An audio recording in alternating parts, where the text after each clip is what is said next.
Саламатсыздарбы, мен Куштарбек кызы Элиза. Бүгүн сиздерге Айлыбыздын Чакан мектебинде көп жылдардан бери үзүлүү эмгектенип, өзүнүн мыкты сапаттарын, билимин окуучуларына кеңири сиңирип келе жаткан Айлыбыздын ардактуу мугалими Азимов Азамбек агай жөнүндө кеп калмакчымын.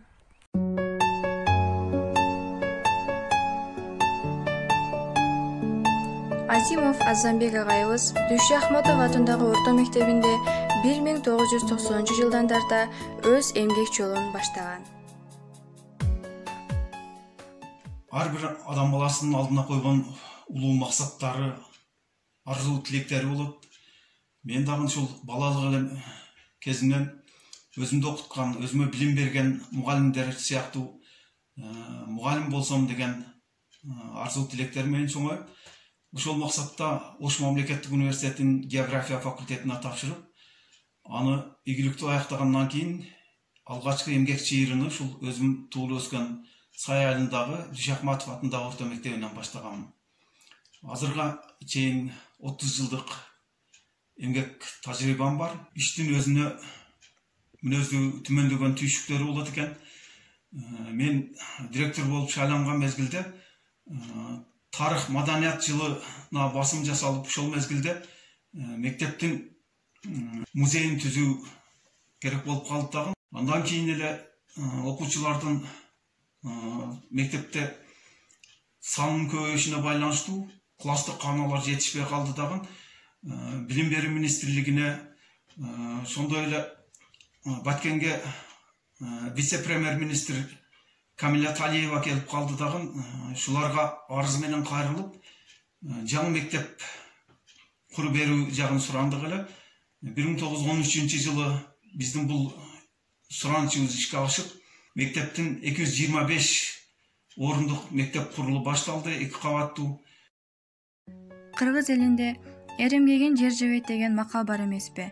Ошонун сыңарында эле Азимов Азамбек агайыбыздын дагы 30 жылдык ак эмгеги мамлекет тарабынан бааланып, 2008 жылы райондук билим берүү бөлүмүнүн ардак грамотасы, 2012 жылы билим берүү жана илим министрлигинин ардак грамотасы жана ыраазычылык каттары менен сыйланган. Ошондой эле 2016 жылы билим берүү жана илим министрлиги тарабынан ыйгарылган мыкты мугалим төш белгисинин ээси. Жашоого жол көрсөтүп багыт берген, талыкпас акыл эмгек сөзү менен билимден бийиктикти урмат сыйды, табышкан ак эмгектен маңдай терден. Ар бир адам баласынын бош мезгилинде кызыгып алектенген иши болот эмеспи? Ошондой эле Азамбек агайыбыздын да эргүү менен жазган ыр кайрыктары райондук жана областтык газеталарда жарыяланып келет. Тоолор менин сырдашым, көрүшүп тоодон келе жатканымды, сурашат терең ойго батканымды. Тамаша көй досторум кайдан билсин, ыр көлүнө чөмүлүп кайтканымды. Тоо койнуна көп барчу адатым бар, барбай калсам ооруп калчу жараатым бар. Табияттын сулуулугун ыргайлантып, жаш жүрөгүм тоону дайым самап турар. Жашыл тоого жаш төгүп сырдашамын, тоодой сырдаш боло албаш курдаштарым. Сулуулуктан терип алып сөз берметин, көк шиберде жаратам ырсаптарын.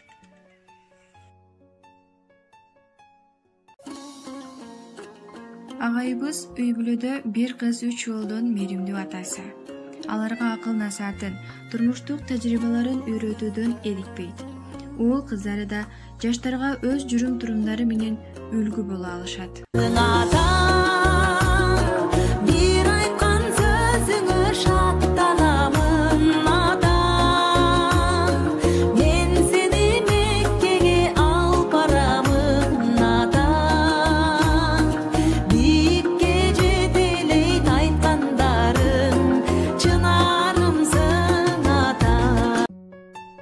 Кесипкөй мугалимибиз өз ишинин устасы.